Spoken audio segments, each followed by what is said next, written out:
From inside the WAER studios. Long outlet pass, Ryan Simmons inside! He scores the game winner!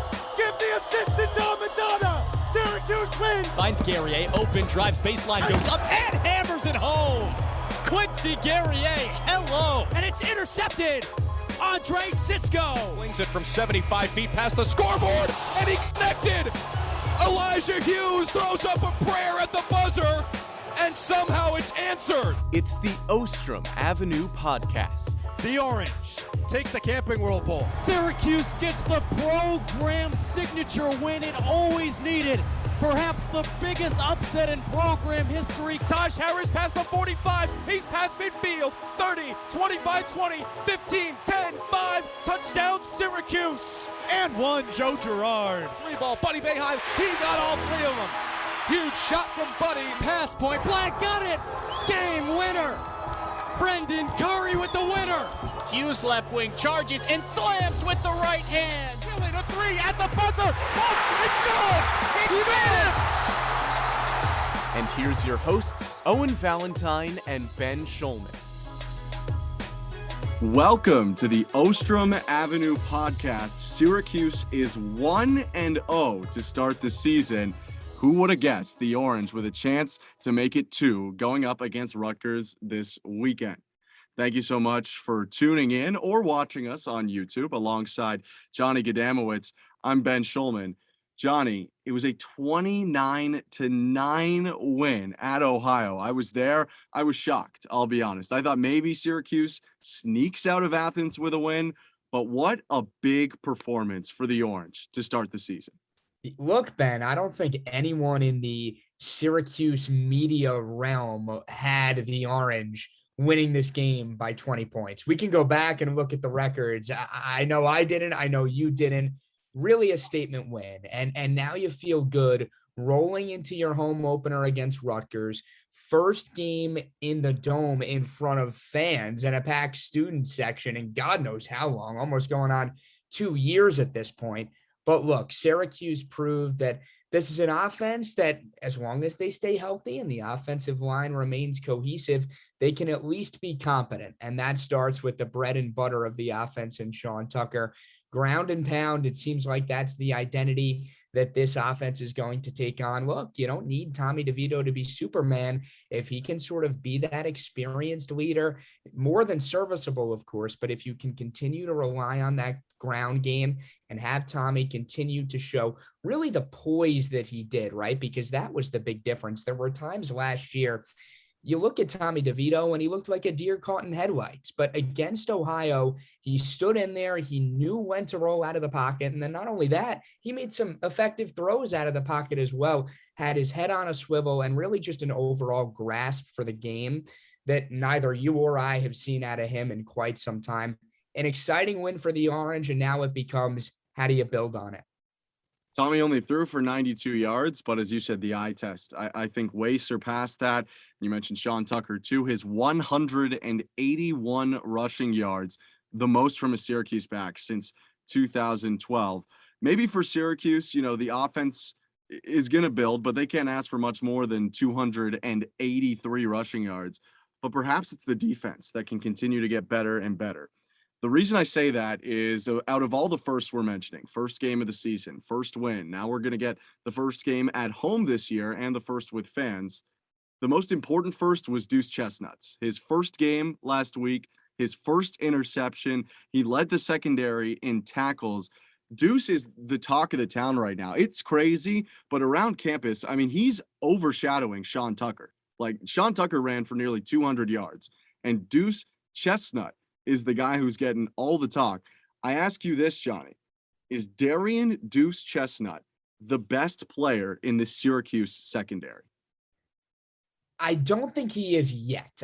Now, come back in 2-3 weeks. That could be a completely different story, Ben, as we both know.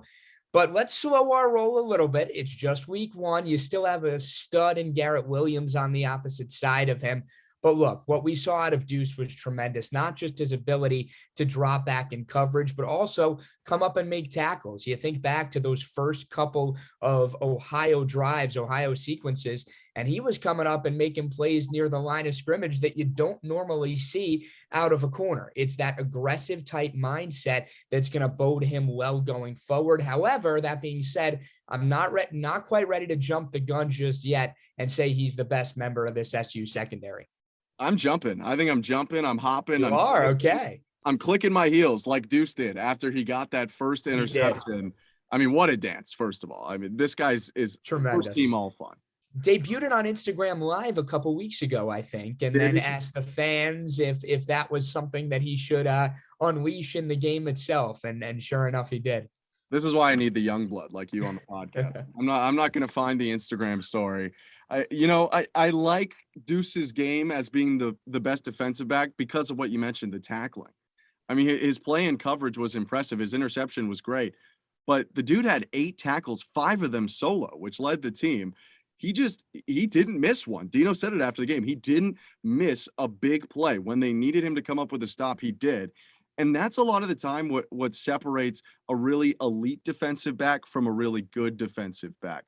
If Syracuse is going to play the 3-3-5 and defend against the run, they need corners who can be physical. Deuce is showing that ability to be physical. I mean, he's in a different position, but it was reminding me of my freshman year. That was also Andre Sisco's freshman year when we were watching this guy just fly out of the backfield and plow people at the line of scrimmage, the defensive backfield, that is. So, I think the potential there for Deuce, as much as I even think Garrett Williams could be a first-round pick in the NFL this year, I think the potential for Deuce could be a top 10 pick. And I'm talking a little crazy. He's played one game, but the skills, just the tools that he has, it's tough to come by. And that's impressive for Syracuse, considering they had 3 DBs go to the draft last year. Look, at the end of the day, it's 1 and 1A. No matter how you want to divide it up.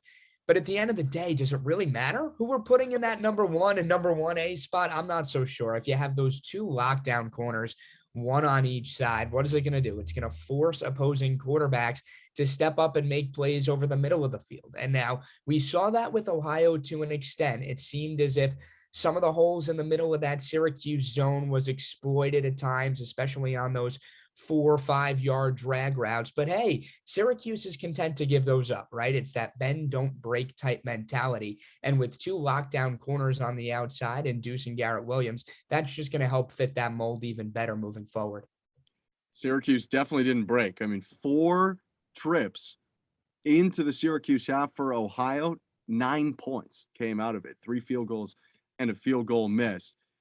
It doesn't really matter. You're right. I mean, having 2 great corners is the most important thing if you're Dino Babers. However, if you're Dino Babers, Johnny Gadamowitz, who are you putting on the lead wide receiver right now? Going into the Rutgers game, are you putting Deuce or Garrett on the lead wide receiver? I'm going Garrett just from an experience standpoint. Now, that being said, right, at some point, if Deuce continues this type of play, he'll have to be rewarded, right? All of a sudden, then you start to bring in the confidence aspect of things. At the end of the day, if he's the type of CB that's going to command locking down opposing number 1 targets, it's only a matter of time until that's going to happen. That being said, Ben, come on, we're week 2. I understand the 8 tackles. I understand making plays left and right. But at the end of the day, we could come out week 2 and the Rutgers receiving corps could absolutely burn this Syracuse secondary. And then here we are next week talking about how the secondary needs to be a point of emphasis moving forward. So stick with what you know. It's a small sample size. It's not to say the sky isn't the limit. But as for who I'm putting on a number 1 moving forward, I think Garrett's still my guy. I figured you'd go that way. I just wanted to see if I could catch you. If you said okay. Deuce, you tried. Hey, I'll give you credit. You tried. I might have come after you pretty hard, but I'll give you a break for now because we've done a little bit of Syracuse talk, but the Orange, Ohio's rearview mirror now. The Orange go up against Rutgers coming up on Saturday, and that's a huge New York versus New Jersey, ACC versus Big Ten matchup. To find out a little bit more about it, we sat down with Chris Iseman of the USA Today Network, New Jersey, and he gave us not just Rutgers this year, but really everything you need to know about Rutgers over the past few seasons. We have the pleasure of being joined by Chris Iseman. He's from the USA Today Network, New Jersey, covers Rutgers, and of course, that's Syracuse's opponent coming up in just a day now when this episode is posted. Chris, thanks so much for joining us. Absolutely. Thanks for having me, guys. I appreciate it. How's everything in Jersey right now? Just a little bit across the way from Syracuse. Everything's going well down here. It's a cloudy day, so that's getting me ready to head up to Syracuse. And having gone to school there years ago, I know it can get a little cloudy up there. So I hope the weather is nice this weekend, but we'll see. Well, it's better to get Syracuse in September than December. Absolutely. You got that right. It's an early season matchup between these two teams. Obviously, you're still learning about this Rutgers football team, but for a lot of Syracuse fans, since 2012, there's been nothing from Rutgers football. That New York, New Jersey rivalry went away. So what's going on right now with Rutgers? What's the deal with this team? Yeah, look, I mean, I think, for the Rutgers fan base, this is obviously an exciting time. It's the most hope and optimism that's surrounding this program that there has been in years, just simply with the return of Greg Schiano, coming back and now, in his second year of his second stint, I should say. So, they've picked up with recruiting.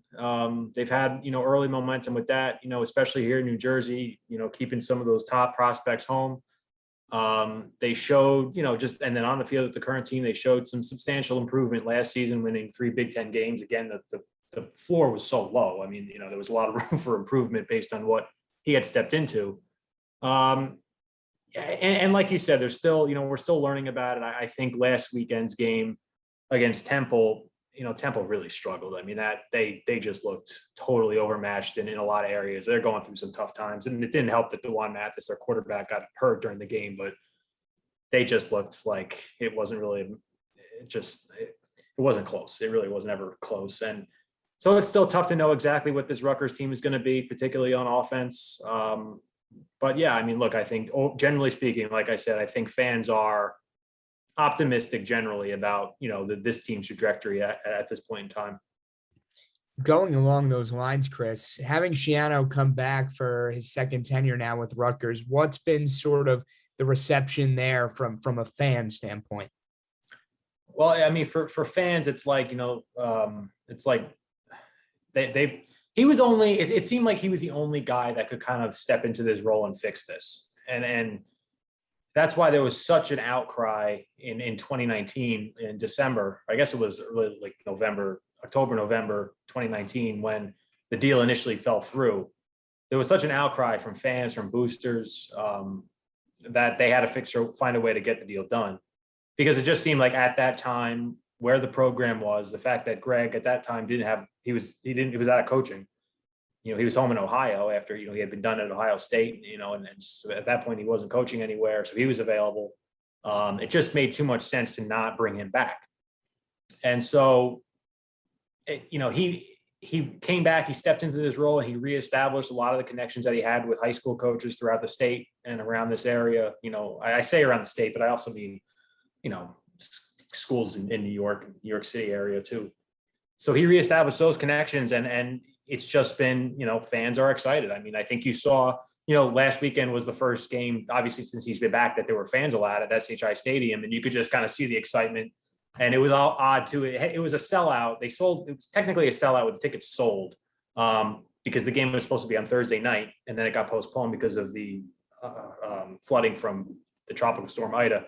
So the game got postponed. So it wasn't in the stadium. It was still pretty crowded, but it wasn't full. But still, I mean, you could tell that there was a lot more excitement than there had been in a long time. So again, it just seemed like he was the guy that could fix this. It's a multi-year project. I think that a lot of fans want it to happen now, and it's not going to happen now. It's going to take time and getting recruits in, getting his recruiting classes in. But I just, you can definitely sense that there's a general excitement around this team, and we'll see, where it goes. It's going to be a tough task. There's been some signs that it's going well and that the trajectory is, going upward, but it's going to take time. Obviously, last season, part of the reason that there's some momentum for Rutgers coming into this year For those who don't watch the Scarlet Knights a ton and would pop over and see a 3-6 record, why was last year so big for this program, even if it didn't translate into a 500 record? Yeah, that's a good question. I mean, listen, it is funny because you talk about a 3-6 record, and it's some people sounds like, you know, they went 6-3 or, you know, 8-1. I mean, it's just the way that season's talked about. I think that's more indicative of how far that program had fallen, you know, in the previous years. I mean, it was bad.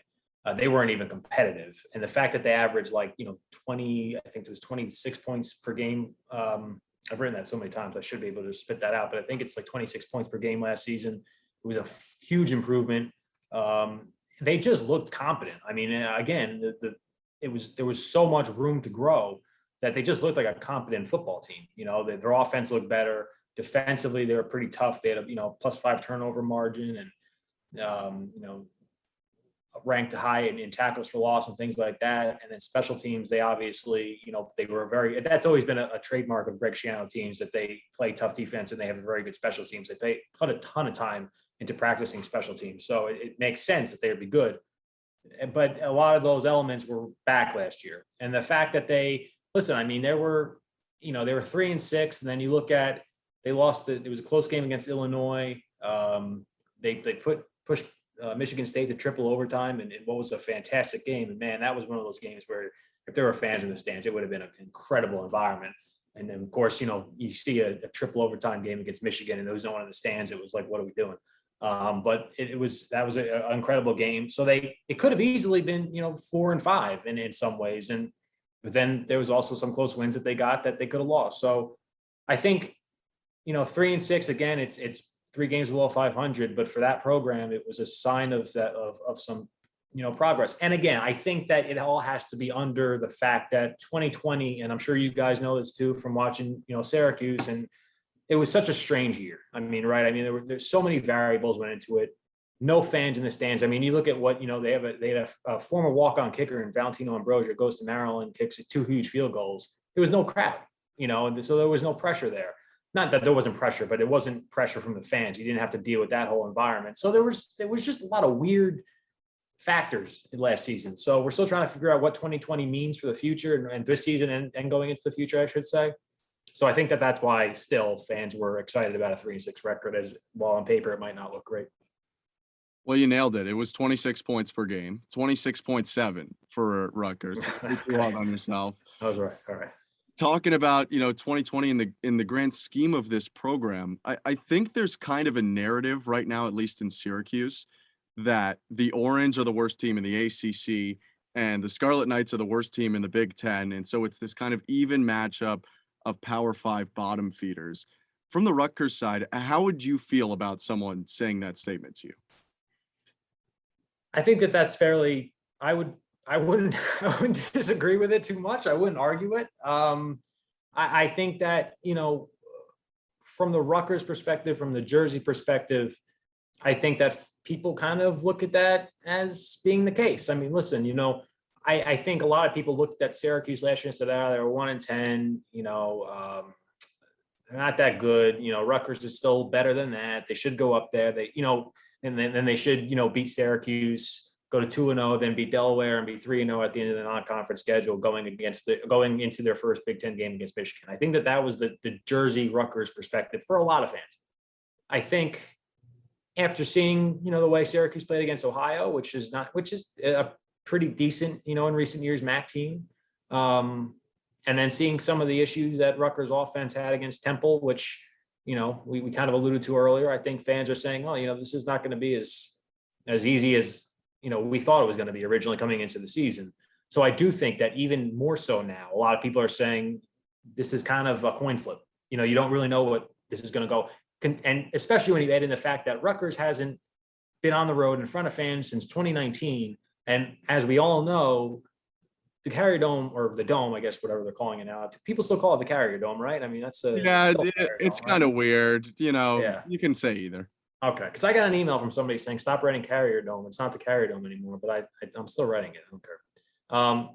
But anyway, so going into the Carrier Dome, it's a difficult environment for visiting teams because of how loud it can get. I'm sure and I'm sure you guys have heard, and you know better than I do that it's going to be a packed crowd, I would assume, because it's the home opener for Syracuse, and I'm sure fans are, ready to get back in the dome for the first time in 2 years. So I think it's going to be a loud atmosphere, and it's going to be a big adjustment for Rutgers. So I absolutely do think that if you look at this game, it is a coin flip in a lot of ways.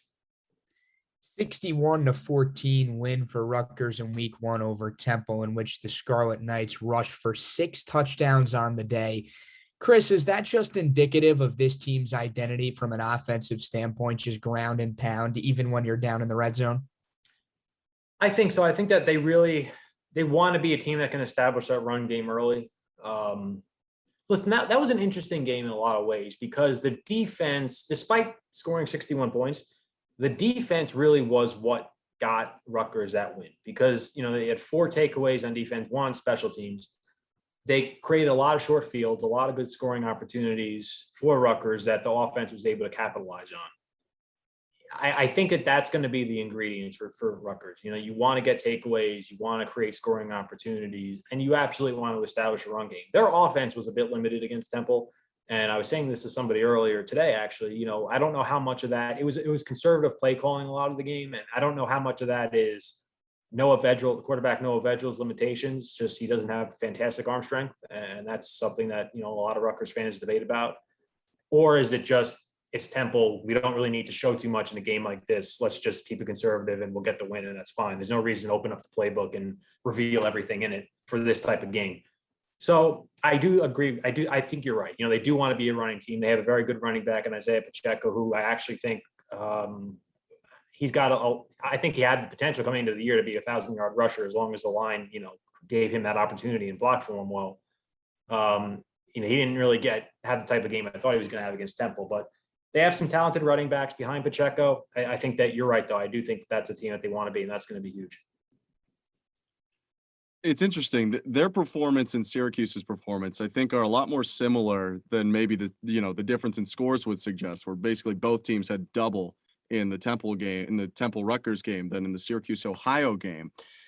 The major difference I see is Syracuse really leaned on one back. Sean Tucker was the guy. You look at Rutgers, and there were 5 different guys who got at least 5 carries, and then Wright Collins had 4 carries. Was this something that's just kind of opening day, big lead, use everyone, or are there multiple guys contributing in this backfield? No, he did that last year too. He uses multiple running backs. Last year it was, mostly Pacheco. It was Aaron Young, and they had a kid, Kayron Adams. Those 3 were kind of the primary backs, and then Kayron Adams transferred out, and so now it's Pacheco, it's Young, and then they have a young kid named Kyle Monungai, who, I'll tell you what, he came in and he stepped up against Temple. I mean, he runs with fearlessness. He's ferocious, lowers his shoulder, absorbs hits, doesn't stop, doesn't slow down. Very good blocker. He's a talented kid. They have, and Jameer Wright Collins too is another kid that has a lot of talent too. He didn't play as much, as you said. He didn't get as many carries, but he's got potential there too. And they like what he can become. But there is depth at running back. There's no doubt about that. That's in the areas of strength for Rutgers offense, that's definitely up there, is the fact that they do have so many talented running backs. So from a quarterback standpoint, obviously you mentioned Noah Vedro, Johnny Langan there as well, who saw some action week 1, not to mention Gavin Wimsatt, who arrived. Do you get the sense that this is a QB battle that is really up for the taking, or do you feel pretty comfortable in that, it's Vedro, the week 1 starter's job to lose? Yeah, I mean, Vedril's a starter. I don't see that changing anytime soon. They love Noah Vedral. He's a great leader, a fantastic leader. He's one of the team's 6 captains. And that's, it's saying something, considering this is his second year in the program after transferring from Nebraska. Listen, I think that he does have limitations, as I said, but he does run the offense well. He had an off game. He was off against Temple. There's no question. He admitted afterward that he was a little jittery early. He wasn't accurate with all of his throws. And he said that he started to calm down and kind of get into a rhythm eventually, but the start was not great. And he admitted that. But again, this is his job. That's not changing anytime soon. Johnny Langan is more of a multi-positional guy, so they'll line him up as a quarterback. He can, split out wide. He can line up at tight end. He can be a running back. I mean, they use him in a variety of different roles. They wanted to make him more. He was used in a lot of red zone, short yardage situations in 2020, but it became too predictable. So they really worked on him, kind of using him in different spots to try and when he comes out on the field, teams don't really know where he's going to be lining up, and they did that against Temple, and it worked several times for really most of the game. Whenever they used him, it worked. Gavin Wimsatt just got here on, and what a crazy story. This is the start of a huge trend in college athletics, college football, I should say. But he just got here on, he arrived in Jersey on Sunday, and his first practice with the team was on Tuesday. Obviously, and for Syracuse fans who are listening and don't know, he was in high school last week out in Kentucky, and he decided to enroll in college early and join Rutgers, kind of following the path that Quinn Ewers did at Ohio State. They're going to start him slow. I mean, this is not, he'll be in Syracuse. He won't be dressing for the game or anything, but we actually just got off a call with Shiano a little while ago, and he confirmed that Wimsatt will be going up there. But they're going to bring him along however he kind of develops and get him worked in slowly. At this point, we don't know when he's going to play. We don't know how much he's going to play. I certainly don't see him starting in a game this year, but this is Vedril's job to lose, to answer your question. It is his job, period. That's not changing anytime soon. Let's take it over to the defensive side of the ball, and we really can't talk about the Rutgers defense without talking about Olakunle Fatukasi. He had a ridiculous game last week, 4 tackles for loss, a forced fumble, and it's not like this is really new. This is kind of, his thing. He's been doing this, up now to his senior year. What about Fatukasi makes him so dangerous rushing off the edge? He's just got all the tools to be a great player. He's explosive. He's tough. He's physical. He led the Big Ten in tackles a year ago. And a lot of people, when they hear that, they're kind of surprised because you wouldn't think that somebody on Rutgers defense would be the one to lead in tackles for that conference. There's so many great defenses, so many great defensive players, but he was the leader. And, I asked Greg Schiano actually at Big Ten Media Days in Indianapolis, and I said, how big was it to get him back? Because he could have left, obviously, after last season, but he decided to take advantage of the extra year that he was given, or that NCAA gave out for the COVID reasons. And he said that was, like, in a lot of ways, that was the biggest recruit that they signed, was getting, they call him 03, getting 03 back for the defense, because he just sets the tone. And you're right. I mean, he was great last week, getting that safety, getting the, the safety early was huge for Rutgers, and he obviously got that done. And he's just a great player, and he does set the tone. He's really a captain for that defense. And just, like I said, he's explosive, he's fast, he's physical. He makes it very difficult for offenses. So you look at this Rutgers team going up against Syracuse this week, and of course, Tommy DeVito, a Jersey guy himself, went to Don Bosco Prep. What sort of issues do you foresee him creating for a pretty stingy Rutgers defense? Yeah, look, I think the fact that he's experienced, it's going to be tougher to, force him into bad decisions. I heard, Dino Baber say earlier this week that he liked the way that Tommy managed the game against Ohio, that he did make good decisions. So when you have a quarterback like that, right, it's tougher to, force him into, like bad decisions, bad plays. So that's going to be tough. And then he can hurt them with his legs. I mean, we've all seen it now. And I think that's going to be a tough test for the defense. And they're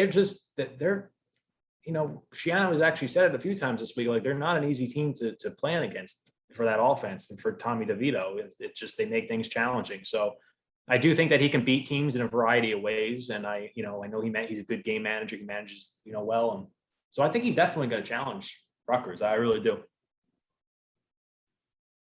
Last week, the Syracuse defense, the 3-3-5, succeeded really well. It's an unconventional setup. It's something that Temple uses, though, as well, and Rutgers got to look at that. How do you think the Scarlet Knight offense matches up with the 3-3-5?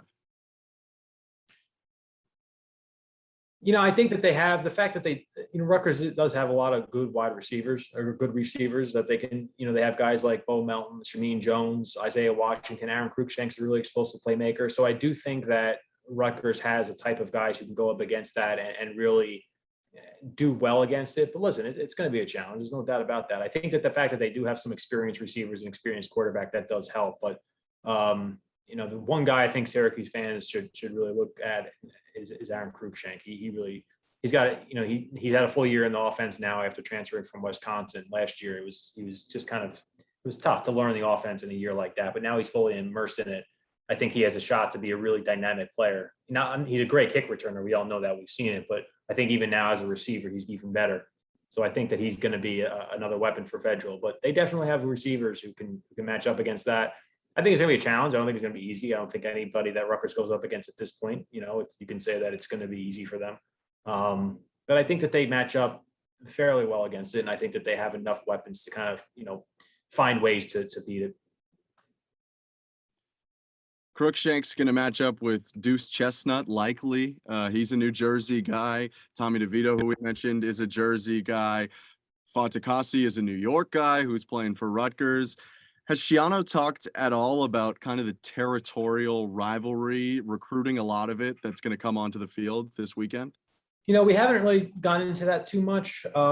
But I don't even think, we have to, hear it from him in a lot of ways. I mean, I think that we all know that these are two teams that go up against each other in recruiting a lot. And in some ways it's like, there's more off-field battles than there are on-field, and implications that it's because they're definitely, Syracuse wants to go down and they have had some success in Jersey, but Rutgers is trying to change that and really wants to keep those players at home. So there's definitely that battle, that recruiting battle that's going to kind of help, we'll see if this ever develops into another rivalry. It's never going to be like it was back when these teams were both in the Big East years ago.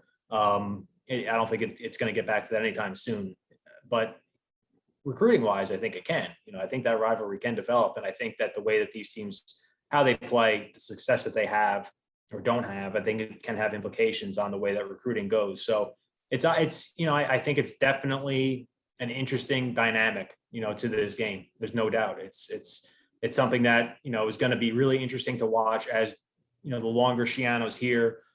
How does that recruiting continue to go? That trajectory has already gone well so far, but, can he continue to have that success and keep those players home instead of going, some players up north to Syracuse? And then obviously I know, Syracuse, just, reading up on it and following it, I know wants to have more success. I know it's kind of fallen off a bit in recent years. So they want to, really improve that.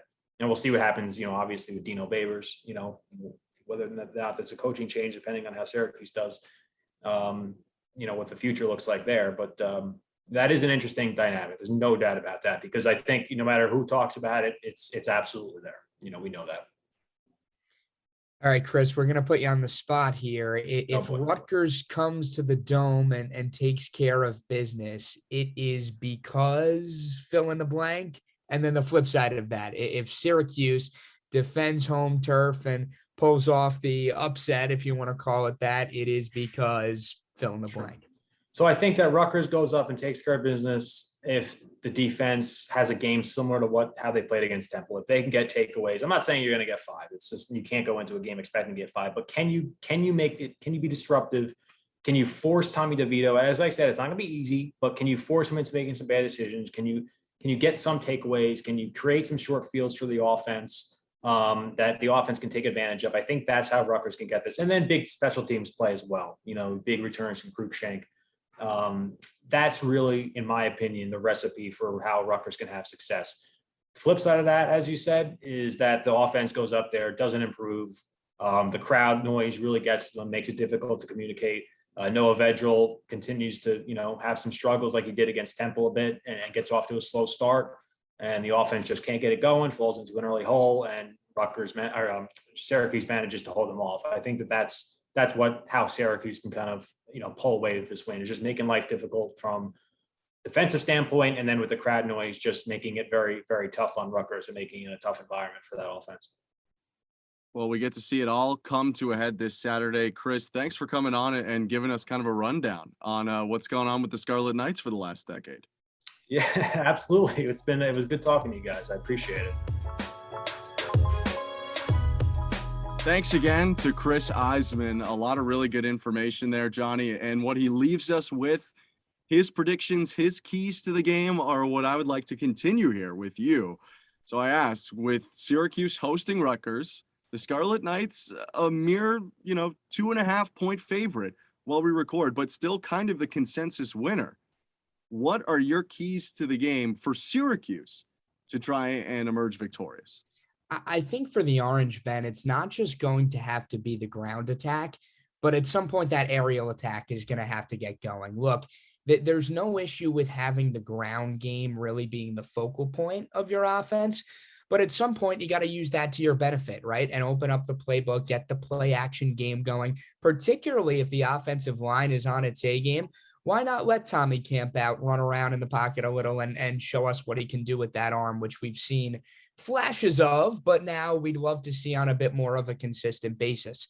And you think back to the Ohio game last week, and while Taj Harris and Anthony Quealy and the likes of them had okay games, I wouldn't call them necessarily X factors or guys that really put the orange over the top when it came to last week. So I think for Syracuse, it's about figuring out a way to not be so one-dimensional. You got to get the aerial game moving, particularly, as we move down the stretch into conference play here. Okay, look, against the Ohios of the world, against the Albanys of the world, you want to run it every play, be my guest, go run it every play.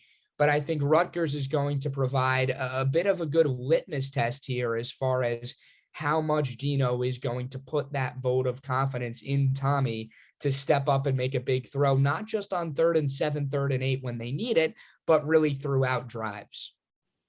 It'll be interesting because obviously, Sean, it could happen, but it's so unlikely that Sean Tucker is going to keep the Orange offense on schedule as well as he did last game. He had the best game of his career and the best of any Syracuse back in about a decade. So they're going to have to, whether it's forced into 3rd and longs or, like you said, hopefully for Dino Babers' sake, before then, find a way to try and connect on offense, not just through the air, but I think downfield too, because they were really not throwing deep. On my side, it's kind of a similar thing, but the other way. I think the key for Syracuse is to make Rutgers a pass-first offense. Chris said it multiple times, and a lot of people have around the 3 schools that he's now quarterbacked at. Noah Vedral, he's a game manager. He's a good leader of a team. He's not going to light you up for 350 yards and 3 touchdowns. That's just not who he is. And at this point in his career, he knows that and everyone else does. I thought Temple eliminated Isaiah Pacheco pretty well. He only rushed for 48 yards on 15 carries. Can Syracuse, like they did against Curtis Rourke, make a quarterback who's used to being in a run-first offense turn into a pass-first guy, make Vedral drop back a lot of guys, times, generate some pressure, get some guys in the backfield? I think that could really stymie Rutgers because they really rely upon the guys on the ground moving the ball for them. So that's where I'm feeling like the big key for Syracuse lies, regardless of whether either of our keys come true. Johnny, what are you thinking from this game? These aren't official predictions. We won't start really keeping score against each other until the conference schedule comes up. But what are you guessing from this Syracuse-Rutgers score? Look, Ben, I have the Orange dropping this game. That being said, I think it's going to be closer than people think. I think, you think back to the summer, right? And when the Syracuse football schedule first came out, and that Syracuse-Rutgers game, you circled it and you thought, okay, that's going to be a really good test, because we heard Chris say it, Rutgers is not that pushover towards the cellar of the Big Ten that they have been in years past. This is a very talented Rutgers team. That being said, SU showed you a lot in week 1. SU showed that, look, maybe they're not entirely a pushover either. We'll see as time develops. At the end of the day, though, when push comes to shove, I think the Scarlet Knights just have a little too much talent. That's going to be a lot for Dino and company to handle. But if you're a Syracuse fan, you walk away from this game, let's say it's a 30-20 loss. Sure, a loss is a loss, but I'll take that. I'm not, if you're a Syracuse fan, don't walk away from that feeling too down on yourself, because this is a very good Rutgers team. People were saying it was a pretty good Ohio team, and then you went out and stomped on them the way that you did. So it's all about moving forward, right? It's all about improving week in and week out at this point. And this week, especially, I don't think you need to necessarily have that W next to the week in order to continue to improve and really find your identity. I have Syracuse falling too. Rutgers, I just think is too solid defensively. I worry about Fatukasi kind of, getting all over Tommy DeVito. The Orange were sacked once against Ohio, which isn't a lot, but this is a much tougher defensive front. I have it a little bit closer. I'd say Rutgers 27, Syracuse 24. But, I could see the Scarlet Knights really taking control of this game, especially, if either Tommy doesn't make a major improvement or Sean regresses a lot, which, I mean, regressing a lot for Tucker would be 100 yards. So, I worry about this offense really moving the ball against Rutgers. But who knows? Johnny, I have to do one more thing, not very serious, before we go. But I'm from outside of this country, so I don't know it as much. But how alive do you think the New York versus New Jersey rivalry is when Syracuse takes on Rutgers? Oh, I think it's going to be alive and well, Ben. I think, we spoke about it briefly in our interview, not just the on the field, but these two teams constantly in recruiting battles as well. And, you got the pride of New York going up against the pride of New Jersey. Rutgers, of course, the State University of New Jersey. And hey, maybe when, you think of New York, you don't necessarily think Syracuse, more the five boroughs, Manhattan. However, don't get it twisted. This is a Syracuse team that is the pride of New York, absolutely. And if they can go out and take care of Jersey and not just show that we have the best pizza, but we have the best football team as well, I think that's going to make a lot of people happy. We'll see if the Orange can get it done this Saturday at 2 p.m. WAER starts coverage at 1:30 of Syracuse and Rutgers. Thanks so much for tuning in to the Ostrom Avenue podcast today. If you were listening to us, check us out on YouTube, where you can see videos, sometimes of just the interview, sometimes of us as well. We'd love to communicate with you there through the comments. Make sure to leave a like on the YouTube video, or a dislike. You can be honest. You can leave a rating on our podcast on Apple Podcasts, Spotify. We're also posted on the WAER.org website. You can check us out on Twitter at Ostrom Avenue Pod as well. For Johnny Gadamowitz, I'm Ben Shulman. Thank you so much for tuning in, and we'll catch you next week.